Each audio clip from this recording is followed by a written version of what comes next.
네, 시장 보기 시시각각 시간입니다. 오늘 어떤 이슈들이 있었는지 확인하도록 할 텐데 먼저 마감 종가부터 확인을 해봐야겠죠. 자, 오늘 계속해서 관망세를 보이다가 결국 코스피 시장이 오늘은 1981포인트 선까지 올라왔습니다. 동시호가 시간에도 79포인트, 80포인트로 왔다 갔다 하다가 결국에는 1981포인트로 올라섰습니다. 아무래도 기관의 매수세가 좀 들어왔던 것 같습니다. 자, 그렇다면 오늘 어떤 이슈가 있었는지 코스피 시장 전반에 대한 이야기는 저희가 조금 뒤로 밀어보도록 하고 종목과 관련된 이야기가 많거든요. 저희 종목 이야기부터 먼저 들어보겠습니다. 첫 번째 이슈입니다.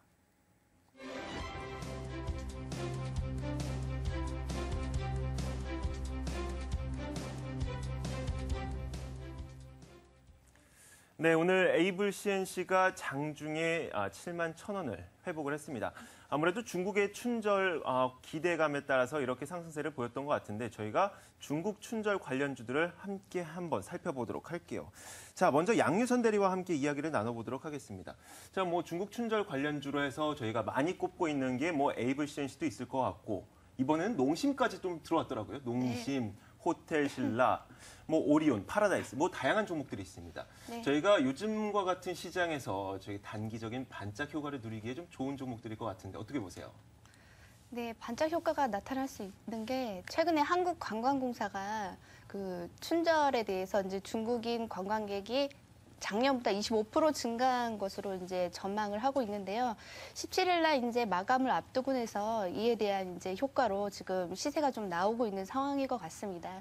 개인적으로 이런 테마주들이 지금 시세를 내는 것에는 이제 부정할 수가 없겠는데요. 물론 투자성은 있는 것 같습니다. 네. 다만 본인 이제 좀 생각하기에는 중국 증시도 앞으로 기본적으로 좀 받쳐주면서 가야 되지 않을까 생각이 들어서 중국 증시에 대한 전망도 앞으로 좀 필요할 것으로 생각하고 있습니다. 네, 알겠습니다. 중국 춘절 관련주보다도 저희가 다시 한번 짚어봐야 될 부분이 여기서 개별 이슈들이 또 있는 종목들이 있습니다. 바로 파라다이스가 될 것 같은데 파라다이스 같은 경우는 이제 코스닥 시장에서 코스피 시장으로 이전을 할 것이다. 이 추진을 하고 있거든요. 저희가 양유창희 대표와 함께 이야기를 나눠보도록 하겠습니다. 네. 어떻게 보면 파라다이스 같은 거는 이제 개별 이슈잖아요. 네. 게다가 지금까지도 그래왔고 코스닥 시장에서 코스피 시장으로 올라왔을 때 급격한 상승을 보이는 종목들도 많았다고 해요. 이번에는 어떨까요? 근데 이제 파라다이스가 이제 코스피 시장으로 왔을 때 이제 우리가 지금 지켜봐야 되는 것 중에 하나가 이제 코스피 200에 편입이 될 수 있느냐 없느냐 기준이 될 수 있기 때문에 그 부분은 이제 앞으로 봐야 된다고 생각을 하고 있고요. 이제 진입을 한다라면은 어쨌든 코스피 시장을 진입을 한다고 해서 실적이 더 좋아지거나 그런 건 아니기 때문에 일단 그 부분만 좀 체크를 하셨으면 좋겠고 또 중국 관련된 종목들을 보신다면 이제 춘절에 대한 기대감으로 지금 접근하기에는 이미 늦었다고 보시면 돼요. 이미 네. 중국인들 지금 이제 각자 집으로 다시 올라오고 짐 싸고 있다고 얘기 나오는 상황에서 춘절 얘기할 시점은 아니다 생각을 하고 있고 오히려 이제 중국의 이제 소비 관련된 종목군들이 여전히 좀 상승세가 유효할 수 있느냐 올해 기대가 되느냐를 좀 봐야 될 것 같은데 조금 구분을 좀 할 필요가 있지 않을까 싶어요. 일단은 화장품주 같은 경우는 매출은 계속 늘어나고 있습니다만은 네. 워낙에 이제 중국에 나가는 이제 진입해 있는 화장품 회사들 약간 저가 브랜드인 종목군들이잖아요. 그 제품들이 많아가지고 이익 성장성에 대해서는 약간 우려감이 좀 작용하고 있는 것이 최근 작년 하반기에서부터 작용하고 있는 것이 아닌가 생각이 들고 있습니다. 그러다 보니까 주가가 좀 많이 빠지고 나서 조금 이제 반등을 좀 보이고 있는 부분인데 또 중국에 대한 부담감도 기대감도 있었지만은 원래 이제 화장품 하면 이제 일본인 관광객이라든지 일본 쪽에 수출이 상당히 많이 이루어진 부분이 많이 있었어요. 왜냐면 일본 쪽은 화장품 상당히 비싸거든요. 그래서 우리나라에 와서 수입을 많이 해가거나 구매를 많이 하는데 일본과 우리나라 일본과 중국 관계가 안 좋다 보니까 일본 관광객이 그게 또 줄어드는 부분이 인해서 이러한 부분의 수요가 좀 많이 감소가 됐다는 부분들이 조금 화장품주에는 좀 부담감이 작용하고 있다고 생각이 들고 있어요. 그래서 주가적인 측면에서도 약간은 반등이 나온다고 하더라도 아직까지는 추세가 전환이 안 되고 있기 때문에 네. 좀 확인할 필요가 있다고 생각을 하고 있고요. 반면에 이제 소비나 유통 관련된 종목군들은 여전히 중국 시장이 이 소비는 계속 늘어나고 있기 때문에 CJ 오쇼핑이라든지 롯데쇼핑 이러한 종목군들은 좀 관심 있게 볼 필요가 있지 않을까라는 생각을 좀 하고 있고요. 또 이제 예를 들어서 또 음식료죠. 뭐 오늘 같은 경우도 음식료 업종군들이 많이 올라왔는데 특히 오리온 같은 경우도 강세를 보였던 부분들이 결국엔 중국 시장에 대한 기대감인데 시진핑 시대에 접어들었기 때문에 이러한 음식료에 대한 정부의 정책은 계속 강하게 유지가 될 수 있을 거라 생각이 들고 있어요. 그래서 이러한 뭐 음식료 관련된 업종군들 뭐 오리온이라든지 뭐 대상, 뭐 오뜨기, 뭐 농심까지 포함해서 좀 여전히 가격은 지금 주가 측면에서 가격은 상당히 좀 여전히 매력적이다라고 생각 좀 하고 있고요. 끝으로 이제 여행 관련된 걸 항상 볼 수 있는데 춘절이 끝났다고 하더라도 지금 뭐 제주도 같은 경우는 호텔 중국인들의 그 호텔 수요가 이미 전석 매진이 돼 있다고 해요. 꽉 만석이라 호텔 객실도 다 만석이기 때문에 이러한 부분들이 뭐 몇 달치, 한 6개월치, 뭐 7개월치 계속 이어져 있고 오늘 또 뉴스가 나온 게 홍콩 쪽에서 중국인 관광객을 좀 제한을 하자라는 얘기가 흘러나왔거든요. 그렇다면 또 반대적으로 그러한 반사 이익을 또 우리나라가 더 노릴 수 있다는 부분들을 체크를 하신다라면은 뭐 여행주라든지 뭐 카지노 관련된 종목군들은 뭐 꾸준하게 물론 비록 뭐 GK라든지 파라다이스가 이번에 4분기 때는 좀 적자가 전환됐었지만서도 앞으로의 그런 중국인들 관련된 기대감은 주가에도 계속 긍정적으로 작용할 수 있지 않을까라는 생각을 좀 하고 있습니다. 네, 알겠습니다. 양윤선 대리님, 그 중국 이제 춘절이 끝나고 나서 증시 전망에 대해서도 한번 이야기를 나눠볼게요. 양윤선 대리님께서 생각하시는 지금 중국 증시 춘절 이후 중국 전망은 어떻게 될까요? 지금까지는 2,400포인트를 올라서면서 조금 부담스럽거든요. 네. 18일부터 이제 중국 증시가 다시 개장이 되는데요. 이 연휴 기간 동안에 있은 이제 소비 활동 결과가 이제 변수가 될 것으로 예상이 되고 있습니다. 올해는 이제 결과적으로 봤을 때는 작년보다는 조금 좋을 것으로 예상이 되고 있는데요.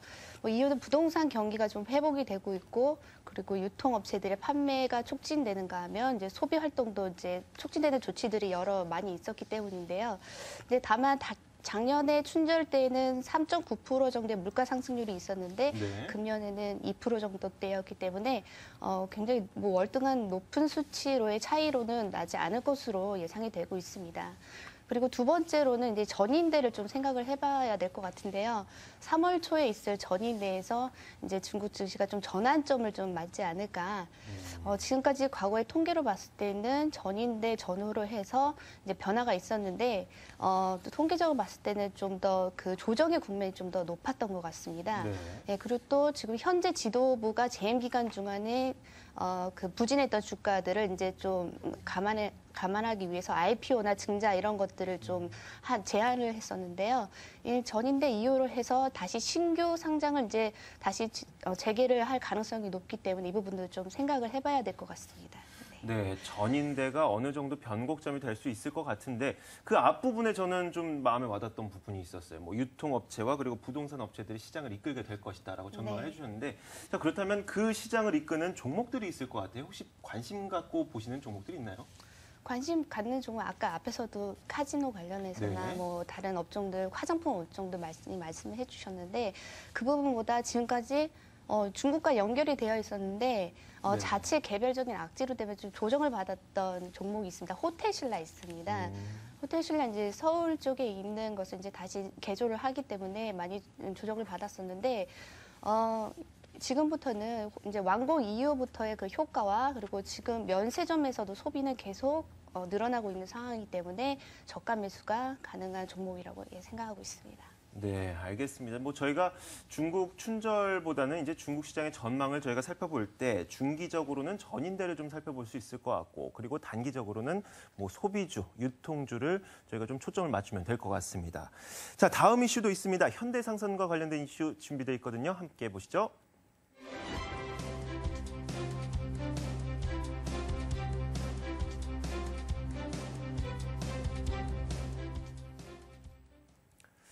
네, 현대상선입니다. 현대상선이 오늘 꽤 하락폭이 크게 나타났어요. 결국 종가를 기준으로 봤을 때는 4.2% 넘는 하락폭을 기록을 하면서 오늘 마감을 했습니다. 아무래도 4분기 실적 부진이 가장 큰 영향이었던 것 같아요. 이 벌크선 부분이 가장 부진했다.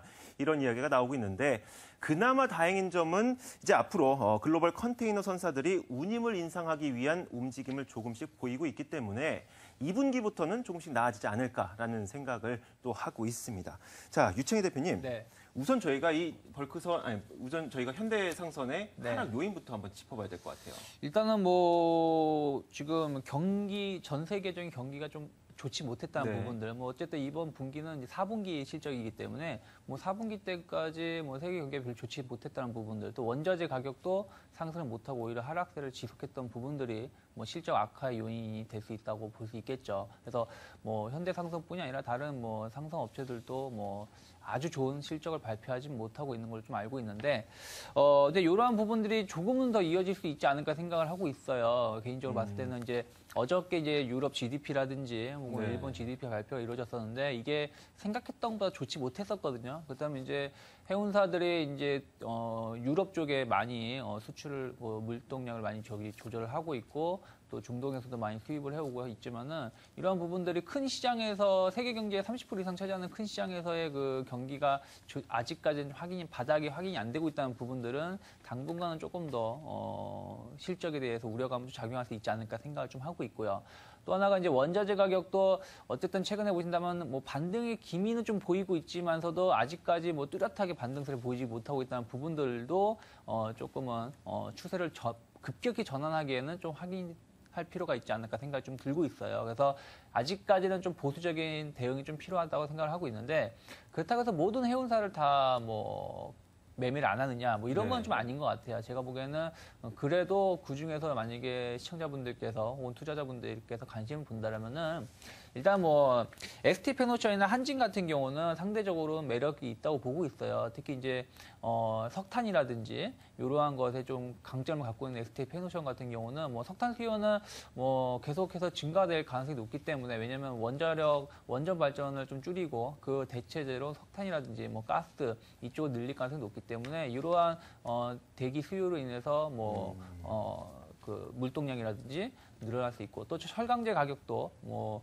인상에 대한 기대감도 있고요. 이런 부분에서 이제 ST 페노션이라든지 뭐 한진 같은 경우는 뭐 조금은 개별적으로 뭐 기대를 해볼 수 있지만은 전체적으로 이제 해운 업체들은 아직까지는 뭐 경기가 아직은 100% 상승으로 전환됐다라고 보기에는 조금 확인할 필요가 있기 때문에 조금은 체크를 하면서 대응해야 되지 않을까 생각을 하고 있습니다. 네, 현대상선을 통해서 지금 뭐 손해를 보고 계신 분들도 계실 것 같습니다. 그분들은 지금 보유 전략 어떻게 하는 게 나을까요? 계속 기다릴까요?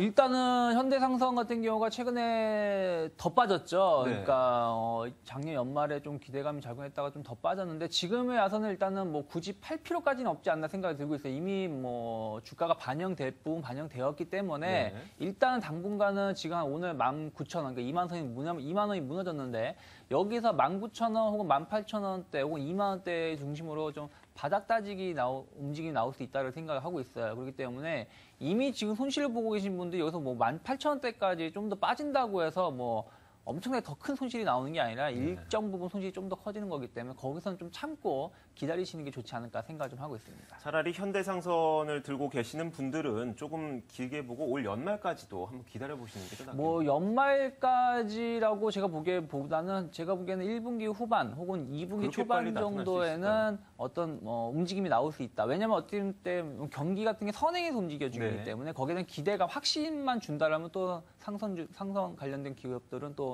어떤 움직임 보일 수 있기 때문에 제가 보기에는 앞으로 한두 달 정도가 좀 고비가 될 수 있지 않을까 생각을 하고 있습니다. 알겠습니다. 자, 양유선 대리님은 어떻게 보세요? 지금 뭐 앞서서 제가 말씀드렸던 것처럼 2분기부터는 조금씩 나아질 것이다. 이제 글로벌 선사업체들이 운임 인상을 할 움직임이 좀 포착이 되고 있기 때문에 조금씩 나아질 것이다. 이런 의견이 있는데 혹시 동의를 하시나요?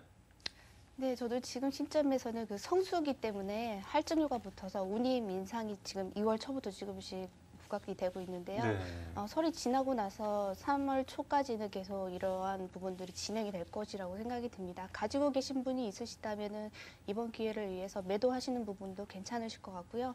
오늘 하락 부분이 컸었던 현대상선보다는 한진해운 쪽으로 전환을 하시는 것도 좋은 방법이라고 생각이 듭니다. 매도라고 하시면은 지금 손실을 보고 있더라도 그냥 털고 나가라. 해마다 1분기 때 반복이 되는 이슈이기 때문에 네. 예, 어느 정도 적정선에서 매도를 좀 권해드리고 싶습니다. 예. 알겠습니다. 혹시 그 선을 저희가 적정선을 그 선이 어려운 것 같아요. 손실선 제가 어느 아까 정도 잡을까요? 근데 우리가 지금 말씀드린 게 이제 운임 관련해서 말씀드렸기 때문에 이게 전략을 이렇게 말씀드린 거고요. 이 외에도 이제 직영부 쪽에서 네. 중소 해운사들을 위해서 이제 그 유연탄 수소 장기 운용 계약을 체결했기 때문에 그 부분으로 해서는 18년간 해서 2조 원을 투입할 예정입니다. 이런 정책적인 흐름으로 봤을 때 장기적으로 나쁘지는 않을 것 같고요. 또한 해운주를 투자하실 때 대형주보다는 중소 해운사로 해서 관심을 돌리는 것도 좋은 생각이라고 듭니다. 예를 들면은 흥하해운 같이 예, 그 근해 지역으로 해서 나가서 이제 했었던 부분하고 운용 인상에 대해서 바로 이제 실적에 반영이 되는 부분이 있기 때문에 흥하해운 주가 보면은 최근에도 굉장히 그 상승세를 이어가고 있습니다. 한진해운과는 굉장히 다른 모습이죠. 예, 전환을 하시는 것도 괜찮으실 것 같습니다. 예. 네, 알겠습니다. 자, 해운주에 대해서 저희가 좀 자세하게 짚어봤습니다.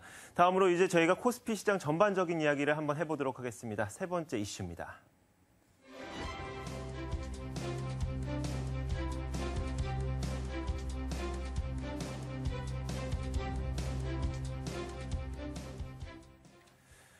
네, 코스피 시장 오늘 뭐 하루 종일 보합권에서 등락을 거듭했다는 사실 뭐 다 아시겠지만 가장 중요한 점은 막판 공방이 아니었던가 싶습니다. 자, 결국은 공방을 벌이다가 상승세로 모양을 틀어서 1981포인트로 마감을 했죠. 자, 저희가 시장에 대한 내용 이야기를 한번 해보도록 하겠습니다. 먼저 대표님. 자, 뭐 G20 재무장관 회담을 앞두고 관망세가 계속해서 이어졌습니다. 자, 거기다가 이제 환율 문제가 가장 네. 이 회의에서 중요한 화두가 될 것 같아요. 네. 엔화를 어느 정도 요민할 것인가, 네. 어느 정도의 내용이 나올 것을 보시나요? 글쎄요, 제가 보기에는 이미 뭐 원론적인 얘기는 이미 다 이번 주 초반에 나오지 않았나 생각 좀 네. 하고 있어요. 그러니까 뭐 독일하고 프랑스하고 입장 차이가 워낙 크기 때문에 뭐 거기에 대해서 뭐 별게 나오지 않을 것 같은데 일단 우리가 엔화하고 원화 환율 차트를 좀 볼 필요가 있다고 생각이 들어요. 지금 이제 원달러 환율인데요. 우리나라가 이제 2008년도, 7년도, 뭐 6년도 때 보면은 약 900원대에서 네. 형성이 이 됐고, 부분이죠. 예, 거기서 형성이 되었었는데 지금은 1,100원대 혹은 뭐 1,080원대에서 움직이고 있지만 약 한 100원 정도의 폭이 있어요. 근데 요게 있는 상황에서 여기서 이제 떨어지지 않더냐 길목에 놓였는데 이제 우리가 이 원달러를 따지면서 또 N달러를 많이 따지는데 네. 엔화 환율 차트를 좀 보신다면 제가 준비를 했었는데 반면에 엔화 환율은 그때 당시에 115엔대였어요. 가격대가. 근데 지금은 90엔대라 90엔 초반이라는 거죠. 그러면은 엔화고도 아직은 100엔 정도의 차이가 있기 때문에 우리가 너무 과도하게 반응할 필요까지는 없지 않나 생각을 좀 하고 있습니다. 왜냐하면 그때 우리가 900원대였고 엔화는 115원대고 지금은 우리가 어쨌든 1,000원, 1,100원 그 사이에 있는 건데 엔화는 90원대에 있다는 얘기는 아직은 너무 우리가 엔화에 대해서 너무 과도하게 우려하고 있는 것은 아닌가라는 생각을 좀 하고 있다는 부분들. 그렇기 때문에 그로 인해서 약간 최근에 시각이 좀 바뀌고 있다는 부분들을 좀 체크하셨으면 좋겠다 싶어서 차트를 한번 가지고 나왔고요. 일단은 이제 엔화가 지금 어쨌든 일본 쪽에서는 계속 엔화 입장에서는 N달러 입장에서는 계속 호재 뉴스가 계속 나오고 있어요. BOJ 총재 금방 곧 네. 이제 뭐 그만두고 새로운 총재 지금 물색하고 있고요. 또 IMF에서도 일본의 지금 정책 썩 나쁘지 않다라고 얘기 나오고 있고, 뭐 G7이라든지 뭐 거기서도 뭐 일본 관련해서 뭐 그렇게 뭐 우려감까지 있겠느냐 얘기가 나오고 있다는 부분들 봤을 때는 계속 호재가 나오고 있음에도 불구하고 뭐 100엔 뭐 갈 것 같다 얘기가 나오고 있지만 실제적으로 뭐 94엔, 95엔 이상은 못 가고 있다는 부분들. 네. 그렇다면은 추가적으로 강력한 어떤 이벤트성이라든지 뭐 그런 정책이 나오지 않는 한은 100엔을 쉽게 돌파하기는 만만치 않다라는 기대감이 오히려 작용하고 있다는 부분들을 본다라면은 G20에서 뭐 원론적인 얘기가 나온다고 하더라도 혹은 뭐 일본에 대해서 뭐 제재를 뭐 크게 뭐 그런 제재를 한다는 내용이 없다고 하더라도 엔화라는 부분들은 제가 보기엔 큰 움직임이 없을 가능성이 높고 오히려 원화가 최근 들어서 어쨌든 다시금 또 이번 주에 또 10원 이상 또 하락을 했던 부분들이 다음 주에 1,080원 중반으로 안착하는지 여부를 좀 체크해야 되지 않을까. 그러니까 G20 회의 결과보다는 우리나라 환율이 다음 주에 어떻게 1,080원 중반대로 올라오는지를 좀 체크해야 되지 않나 생각을 좀 하고 있습니다. 네, 어떻게 보면은 뭐 몇몇 분들이 생각하시는 G20이 어떤 변곡점이 될 것이다. 환율에 대한 변곡점이 될 것이다. 이런 걱정은 지금은 하지 않는 것이 좋을 것 같습니다. 엔화 약세가 더 심화되지는 않을 것이다. 이렇게 정리를 해주셨어요. 자, 그렇다면은 양유선 대리는 어떻게 생각하고 계실까요? 비슷한 생각이신가요? 예, 저도 100엔을 쉽게 돌파는 하지 못할 거라고 네. 생각하고 있는데요.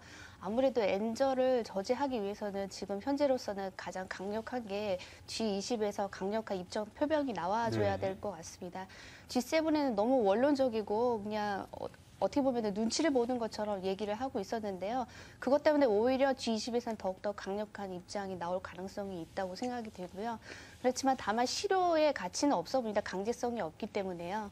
만약에 일본이 이제 강제성이 있는 발언을 그러니까 본인이 갑자기 그 예전처럼 이제 공격적인 양적 완화를 계속 추진한다라고 하는 구두적인 그런 발언만 해도 네. 단기적으로 상승을 할 수는 있겠지만 지금 당장 100엔을 돌파하기는 좀 힘들 것으로 생각하고 있습니다. 예. 알겠습니다. 뭐 두 분의 의견 비슷한 것 같아요. 엔화 약세가 뭐 이번 일을 뭐 재무장관 회의를 통해서 더욱 심화될 것이다. 이런 전망은 갖고 계시지 않은 것 같습니다. 자, 그렇다면 저희가 마지막으로 다음 주 시장 전망도 알아보도록 하겠습니다.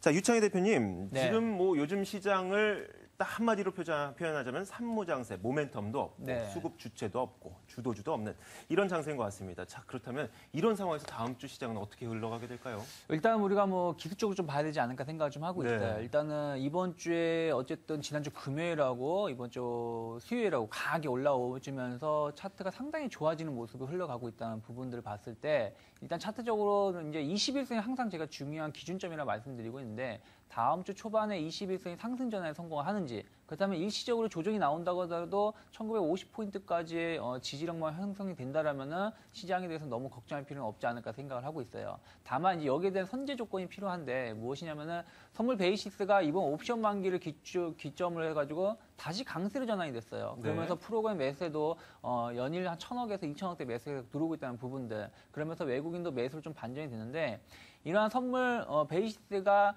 강세 기조가 유지가 되는지 여부 그렇다면은 거기에 따라서 외국인들도 역시 추가적인 유가증권 시장에서 매수가 유입이 될 수 있고 그로 인해서 21선 안착이 된다라면은 오히려 2,000포인트 이상으로도 그러니까 뭐 1월 달에서 2월 초까지는 글로벌 시장하고는 디커플링 장세가 연출되었지만은 앞으로는 커플링 장세가 연출될 수 있다는 부분들을 체크를 하면서 대응하신다면 좋지 않을까 생각을 하고 있습니다. 네, 그렇다면 양유선 대리님은 어떤 투자 유망 종목을 갖고 계실까요? 다음 주. 다음 주에 일단은 환율에서 피해를 많이 봤던 종목 위주로 1단계를 좀 잡을 수가 있는데요. 첫 번째로는 IT와 자동차 쪽 섹터고요. 그다음에 두 번째로 낙폭 과대료에서 정유나 화학, 철강 업종도 한번 봐야겠습니다. 그리고 아직도 IT 관련해서 그 스토리가 살아있기 때문에 관련 중소형주들도 한번 같이 보시면 좋으실 것 같고요. 어떻게 관심 추천 종목 이런 것도 한번 네, 지금 말씀드릴까요? 말씀해 주실 것 같아요. 개인적으로 유진테크 지금 보고 있습니다.